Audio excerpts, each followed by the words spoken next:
नमस्कार दोस्तों, स्वागत है आपका हमारा यूट्यूब चैनल में। मैं हूं सत्यम कुमार, आप खबर देख रहे हैं पटना से। तो आज का न्यूज ये है कि बिहार विधानसभा में आपने देखा कि नियमावली को लेकर लगातार उसमें चर्चा चलती रही और आज बिहार विधानसभा के अंदर फिर से स्थगित करना पड़ा जेडीयू और आरजेडी की जो सरकार है उसको।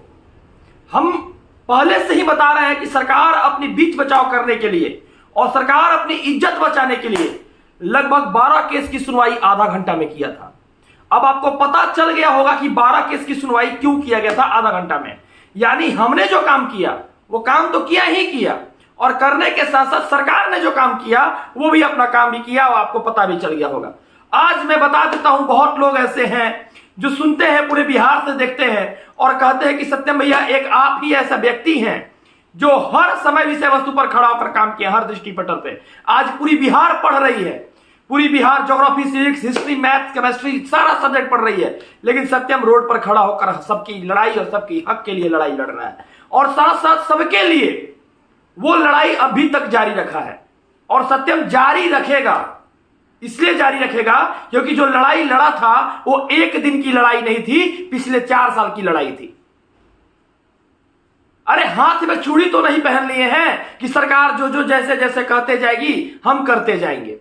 और मजाक उड़ाने वाले और बोलने वाले तो बहुत आएंगे, लेकिन इस पटना के अंदर खड़ा होकर काम करने वाले कोई नहीं आएंगे। और साथ साथ जितने सारे भाई और जितने सारे व्यक्ति देख रहे हैं इस चैनल को, आप लोगों को थोड़ा सोचना चाहिए कि एक व्यक्ति खड़ा होकर कल लड़ाई लड़ा, और कम से कम एक दिनू बाबी और ऋतिका रानी ही मैम नहीं लड़ी थी। उस 12 केस में 12 तरह के एडवोकेट थे, और 12 तरह का एडवोकेट का केवल सुनवाई आधे घंटे में हुई है। अब मैं पूछना चाहता हूं कि अब सरकार, आज के मैंने न्यूज देखा तो न्यूज 18 के माध्यम से मुझे पता चला कि सरकार इस विषय वस्तु को मानने जा रही है कि नियोजित शिक्षक राज्यकर्मी होंगे। और पता नहीं नियोजित शिक्षक एग्जाम, पता सरकार को भी पता नहीं चल रहा कि कब क्या बोल देगा, किस तरह से बोल देगा, कोई इसके बारे में नहीं जानता। और देर रात मेरी मुलाकात आज सचिवालय में फिर गया था 6 to 8 के लिए। 6 to 8 वाले भाई लगातार फोन कर रहे थे, कह रहे थे कि मेरे लिए चलिए। हम गए और अपनी मांग को भी रखा हमने।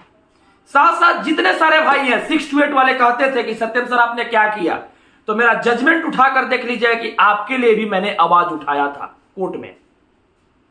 और बात रही थी, कहे थे कि हिसाब देंगे सीना ठोक के, तो मैं हिसाब भी दूंगा सीना ठोक के। हुआ क्या है कि आप लोग को जल्द से आप लोग को पीडीएफ के रूप में आपको बैंक अकाउंट स्टेटमेंट, आपने जो 19 तारीख से लेकर 4 तारीख के बीच में पेमेंट किया है, सारी पेमेंट का आपको हिसाब मैं दे दूंगा। और साथ साथ जितने मेरे भाई हैं और जितने मेरे सदस्य हैं, हो सके तो बीपीएससी टीआरए फॉर्म डालें कि नहीं डालें, आप इसको कमेंट में बताइएगा। क्योंकि जो लड़ाई हमने लड़ी थी, अब वो लड़ाई की अंतिम छोर ये है कि सरकार का एक अलग ही मार्गदर्शन था। आज नियमावली के लेकर जो बहस हुई थी, उस नियमावली को बचाने के लिए सरकार ने जो आज गेम खेली है विधानसभा के अंदर, वो आप देख रहे हैं। और देखते हुए आप खुद देखे होंगे उसमें कि सरकार ने उस नियमावली को लेकर क्या बोला। अगर नियमावली पर स्टे लग जाता तो सरकार के पास आज कोई वर्ड नहीं होती और चाइनीज नियमावली उसी समय घोषित हो जाता। लेकिन बिहार के लोग ये बात नहीं समझते हैं कि पब्लिक डोमेन ये होती है कि पब्लिक डोमेन में आप देखे होंगे बीपीएससी प्रधानाध्यापक 3 महीना उस नियमावली को नहीं रखा गया था, जिस कारण से उस पर स्टे लग गया था। उसका भी जजमेंट आप लोग देख लीजिए। और साथ साथ ये भी हम कहेंगे जितने सारे भाई हैं कि मेजर चेंजेस बीच में नियमावली का नहीं होता है। आज हम फिर से कहते हैं इसको डबल बेंच में भी ओपन करेंगे केस को, इसलिए करेंगे क्योंकि आज ने सरकार के दबाव में कोर्ट ऐसा फैसला सुनाया है आधा घंटा के अंदर। लेकिन आने वाली समय में आपको पता होगा कि बिहार एसटीईटी एग्जामिनेशन हो गया था, उसके बाद भी रद्द हुआ था क्योंकि उस एग्जामिनेशन में धांधली हुई थी। और उस एग्जामिनेशन में धांधली होने के बाद खुद सत्यम जाकर कोर्ट में केस करने वाले के साथ साथ देकर उस नियमावली को रद्द कराया था, उस एग्जामिनेशन को रद्द कराया था। इसलिए मैं बता देता हूं कि आज भी एग्जामिनेशन हो जाना ही बड़ा चीज नहीं होता है। उस एग्जामिनेशन के बाद जो आपने करतूत किया है 10 अप्रैल से लेकर आज तक, आज लगभग 10 से 11 जुलाई होने वाला है, 10 जुलाई है 11 जुलाई है। आज जो करतूत किया है आपने पिछले 3 मंथ से, वो 3 मंथ से जो आपका करतूत है, भारत का संविधान भी उतना बार चेंज नहीं हुआ था जितना बार आपके नियमावली में संशोधन हुआ है। और सुनने में आ रहा है कि 14 तारीख के दिन फिर एक और संशोधन होने वाली है। वो संशोधन अभी बताया नहीं गया है पूरे बिहार के लोगों को, लेकिन पूरे बिहार के लोग जब जानेंगे वो संशोधन के बारे में, तो आप लोग फिर से फैसला करें कि हाँ इस नियमावली को क्या कहा जाए।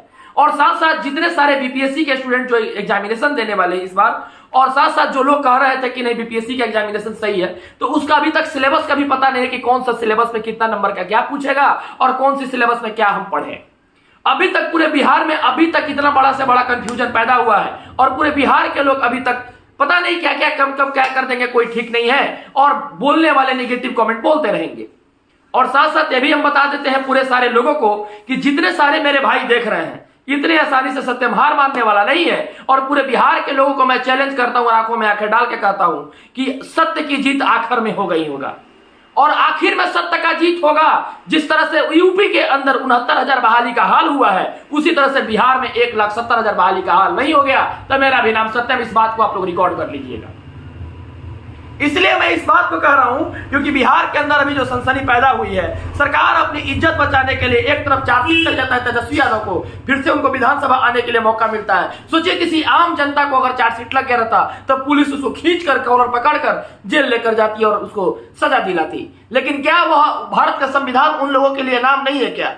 क्या नेता मंत्री के लिए संविधान नाम नहीं है क्या? क्या उनके लिए संविधान का नियम लागू नहीं होती है क्या? आखिर किस प्रकार का संविधान का रूल्स एंड रेगुलेशंस है जो तेजस्वी यादव को अभी तक गिरफ्तार नहीं किया और वही किसी आम व्यक्ति के ऊपर यह संविधान का नियम लगा रहता, चार्जशीट लगा रहता, तो अभी उसको जेल के सलाखों पे पीछे भेज दिया जाता। आखिर कौन सी ऐसा नियम है, आखिर कौन सा ऐसा प्रोपेगेंडा है जो सरकार चाहती है अभी भी? एक तो युवाओं को बेरोजगार बना दी और ऊपर से अपना रोटी सेकने के लिए सारे युवाओं को एक तरह से देखा जाए तो मौत के कुआं में ढकेल कर अपना गद्दी को संभाल रही है चार्जशीट लगने के बाद भी। क्या ये मेरी जो बात है क्या गलत है या सही है, यह भी बात आप कमेंट में जरूर बताइएगा।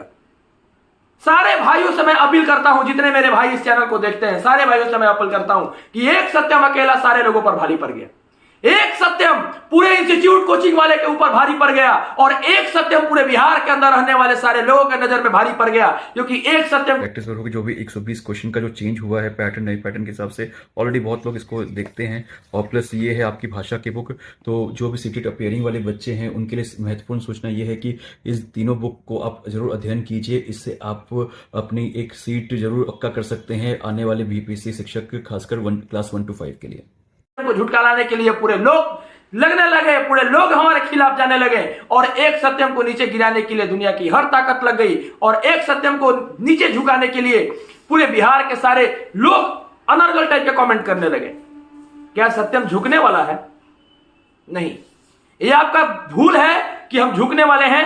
अभी मैं बता देता हूं कि आप लोग स्किल्ड के रूप में पढ़ाई कर रहे होंगे, लेकिन हम इस नियमावली का पेच होल और इसका जो तौर तरीका है मैं बता देता हूं। मेजर चेंजेस कभी भी बीच नोटिफिकेशन में नहीं किया जाता है।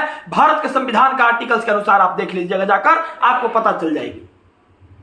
मेजर चेंजेस नहीं किया जाता, इतनी बड़ी मेजर चेंजेस की गई है और साथ साथ पब्लिक डोमेन में नहीं रखा गया है। बार बार इस बात को मैंने बोला है और 2.5 घंटा आधा घंटा के अंदर पूरे केस की सुनवाई की जाती है। दीनू बाबू एडवोकेट रहते हैं और उनको भी क्या पता कैसे बिहार सरकार इस केस को सुनी है।